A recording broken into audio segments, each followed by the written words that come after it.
Welcome to kitchen spark. இன்றைக்கி நம்ம கிச்சனில் என்ன பார்க்க போகிறோன்னு கேட்டிங்கன்னா, கடலைப்பருப்பி எப்படி செய்யலாம் அப்படிங்கிறதாங்க பார்க்க போகிறோம். அதை பார்க்குறதுக்கு முன்னாடி இன்னும் நீங்கள் நம்ம சேனலை சப்ஸ்கிரைப் பண்ணலைன்னா சப்ஸ்கிரைப் பண்ணிக்கோங்க. பக்கத்தில் இருக்கிற பெல் ஐக்கானை கிளிக் பண்ணி ஆளுங்கிற ஆப்ஷனை கொடுத்துருங்க. அப்போ தான் நம்ம போடுற ஒவ்வொரு வீடியோவுமே உங்களுக்கு உடனுக்குடனே நோட்டிஃபிகேஷனில் வருங்க. அந்த வரிசையில் நாம் இன்றைக்கி கடலைப்பருப்பி செஞ்சுருக்கோம். ரொம்ப ரொம்ப சுவையாக இருக்குதுங்க. நம்ம கடையில் வாங்குற மாதிரியே பாருங்கள், வீட்லேயே நம்ம ரொம்ப சுலபமாகவே செஞ்சுருக்கோம். நம்ம குழந்தைகளுக்கு நம்ம வீட்டில் ஸ்நாக்ஸ் செஞ்சு கொடுக்கலாம். வாங்க அந்த ஸ்நாக்ஸை கடலைப்பருப்பி எப்படி செய்யலான்னு பார்க்கலாம். பாருங்கள், அதுக்காக நம்ம ஒரு கடாய் வச்சுருக்கோம். கடாய் நல்லா காயட்டுங்க. காஞ்சதுக்கப்புறம் பார்த்திங்கன்னா 1 கப் அளவு நம்ம நெடக்கல்ல எடுத்துருக்கோம். நல்லா வறுக்கணும். ஸோ அதுக்காக நல்லா வறுத்து எடுத்துக்கலாம். பாருங்கள், நல்லா தோலெல்லாம் எடுத்துடணும். இதை 2ஆக உடைச்சிக்கணும். அதுக்காக நம்ம நல்லா வறுத்தா தான் நம்ம நல்லா உடபட உங்களுக்கு தோலும் வந்துடும். ஸோ அதனால் நல்லா வறுத்துக்கலாங்க. பாருங்கள், நல்லாவே ரெடி ஆயிடுச்சு. நம்மளுக்கு தோலெல்லாம் வந்துருச்சு பாருங்கள் ஓரளவுக்கு. இது இருக்கட்டுங்க. நெக்ஸ்ட்டு பார்த்திங்கன்னா நம்ம பாவு ரெடி பண்ணணும். அதுக்காக ஃபஸ்ட்டு நான் 1 டம்ளர் தண்ணி எடுத்துகிட்டு ஒரு பவுலில் 1 கப் அளவு நம்ம வெல்லம் எடுத்துருக்கோம். இது லைட்டாக கரைச்சி மட்டும் எடுத்துக்கலாங்க. இதை வடிக்கணும். ஸோ ஏதாவது தூசு ஏதாவது இருக்கும். ஸோ அதனால் கொஞ்சமாக நல்லா கொதிக்க வச்சு கரைச்சி நம்ம வடிச்சிக்கலாம். பாருங்கள், இது நல்லா கரைஞ்சிரட்டும். பாருங்கள், நல்லா கொதித்து நம்மளுக்கு ரெடி ஆகிடுச்சு. பார்த்திங்களா? இப்போ பார்த்திங்கன்னா இதையே நாம் வடித்து எடுத்துக்கலாம். இந்த மாதிரி இந்த கடாயில் பாருங்கள் நம்ம வடிச்சிக்கலாம். இருக்கட்டும். பாருங்கள், நல்லா வடித்து எடுத்துக்கலாம். தூசு எதுவும் இல்லாமல் இருக்கணும். ஸோ அதனால் இந்த மாதிரி நம்ம வடிச்சிக்கலாம். பாருங்கள், வடிச்சாச்சு.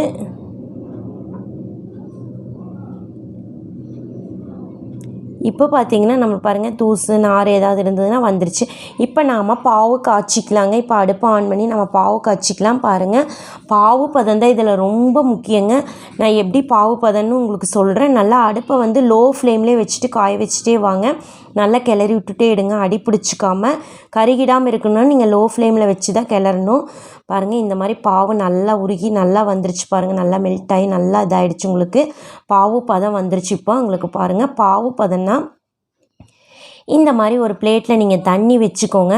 இப்படி வச்சுட்டு நீங்கள் இந்த பாவை எடுத்திங்கன்னா பாருங்கள், இந்த மாதிரி எடுத்து உடைச்சிங்கன்னா உங்களுக்கு சொடக்கு சொடக்குன்னு உடையணுங்க. அந்த மாதிரி இருக்கணும் உங்களுக்கு பாவு. பாருங்கள், உடைச்சிங்கன்னா மிட்டாய் மாதிரி உடையணும். பாருங்கள், நல்லா உடஞ்சி வந்துருச்சு. இப்போ இந்த பதம் ஓகேங்க. நம்ம ஏலக்காய் ஒரு 5 ஏலக்காய் எடுத்துங்க பவுட்ரு பண்ணியிருக்கோம். பாருங்கள், நெடக்கல்லே இந்த மாதிரி தோல் நீக்கிட்டு 2ஆக உடைச்சி எடுத்துட்டோம். இப்போ இதை போட்டு நல்லா மிக்ஸ் பண்ணுங்கள். இனி கொஞ்சம் குயிக்காக வேலை செய்யணும் நீங்கள், ஏன்னா சீக்கிரமாக செட் ஆகிடுது. பாருங்கள், வாசனைக்காக நம்ம கொஞ்சமாக நெய்யும் விட்டுக்கலாம். நல்லா சீக்கிரமாக கிளறிட்டே இருங்க. கொஞ்சம் நல்லா அதனோட ஸ்வீட் எல்லாம் கடலையில் பிடிக்கட்டும். உங்களுக்கு கொஞ்சம் நெய் விட்டால் மணமாக இருக்கும். ஸோ அதனால் நம்ம நெய் விட்டுக்கலாம். பாருங்கள், இந்த மாதிரி விட்டுட்டு நல்லா கிளறி விட்டுருங்க. சீக்கிரம் செட் ஆகிடும். அதனால் நீங்கள் கிளறிட்டே இருக்கணும். பாருங்கள், நல்லாவே நம்மளுக்கு நல்லா அந்த இனிப்பு ஸ்வீட் எல்லாமே கடலையில் பிடிச்சிருச்சு. இப்போ நாம் எடுத்து கொட்டிக்கலாங்க. பாருங்கள், அதுக்காக நான் ஒரு பிளேட்டில் நெய் தொடச்சி வச்சுருக்கோம். அதில் எடுத்து போட்டுக்கலாம். பாருங்கள், இந்த மாதிரி நல்லா எடுத்து போட்டு சீக்கிரமாகவே நம்ம ஷேப் பண்ணுறதுக்கு இந்த மாதிரி தட்டி விட்றணும். இல்லைன்னா சீக்கிரமாக உங்களுக்கு செட் ஆகிடும். ஸோ அதனால் பாருங்கள், நல்லா குயிக்காகவே இந்த மாதிரி நம்ம நல்லா அமுத்தி விட்டாச்சுங்க. இப்போ பாருங்கள், கடலைப்பருப்பி ரொம்பவே சூப்பராகவே நம்மளுக்கு ரெடி ஆயிடுச்சுங்க. இது இப்போவே நீங்கள் கீத்து போட்டுற வேண்டாம். கொஞ்சம் நேரம் ஆறணும். ஸோ பாருங்கள், நல்லா ஷேப் பண்ணி விட்டுட்டு அதுக்கப்புறம் நம்ம கீத்து போட்டுக்கலாம். ஒரு 10 நிமிஷம் விட்டிங்கன்னா ஆறிடும். அதுக்கப்புறம் நீங்கள் ஷேப் போட்டிங்கன்னா உங்களுக்கு நல்லா அழகாக கடலைப்பருப்பி ரெடி ஆயிருங்க. லைட்டாக நான் வாசனைக்காக லேசாக மேலே லைட்டாக நெய் மட்டும் போட்டு விட்றேங்க. வேறு எதுவும் போடவே இல்லை. பாருங்கள், ரொம்பவே சூப்பராக நம்மளுக்கு ரெடி ஆயிடுச்சுங்க. பாருங்கள், நல்லா சூடாறிடுச்சு. 10 நிமிஷம் ஆகிடுச்சு. இப்போ நாம் கீத்து போட்டுக்கலாங்க. கொஞ்சம் ஸ்ட்ராங்காக இருக்கும். நீங்கள் நல்லா அமுத்தி தான் கீத்து போடுற மாதிரி இருக்கும். பாருங்கள், நல்லா கத்தியாக அமுத்தி தான் கீத்து போடணும். நீங்கள் நம்மளை பாருங்கள், ரொம்ப சூப்பராகவே நம்ம கீத்து போட்டாச்சு. நல்லா அழகாக வந்துருச்சு. பாருங்கள், இப்போ நம்ம வேறு பிளேட்டுக்கு எடுத்து கொட்டிக்கலாங்க. ஏன்னா ஆறிடுச்சுன்னா உங்களுக்கு உளுந்துரும். பாருங்கள், இந்த மாதிரி ஒரு பிளேட் வச்சுருக்கோம். இதை எடுத்து போட்டுக்கலாம். பாருங்கள், இந்த மாதிரி தட்டி விட்டிங்கன்னா பாருங்கள், வாவ், ரொம்பவே சூப்பராக நம்மளுக்கு கடலைப்பருப்பி வந்துருச்சு. பாருங்கள், இப்போ நாம் ஷேப்பில் நம்ம வெட்டினோம் இல்லைங்க, அதை நம்ம தனித்தனியாக எடுத்து போட்டுக்கலாம். கொஞ்சம் நல்லா ஆறுனா தான் உங்களுக்கு நல்லா சொடன்னு உடையும். பாருங்கள், நல்லா உடச்சி எடுத்து வச்சாச்சு. இப்போ நம்மளுக்கு ரொம்பவே சீக்கிரமாக பார்த்திங்கன்னா ஒரு 1/4 மணி நேரம் தான் ஆகுங்க. கடலைப்பருப்பி நம்மளுக்கு சூப்பராக ரெடி ஆயிடுச்சு. நான் உடைச்சி காட்டுறேன். பாருங்கள், எவ்வளோ நல்லா கிறிஸ்பியாக இருக்குதுன்னு பார்த்தீங்கன்னாவே தெரியும் உங்களுக்கு.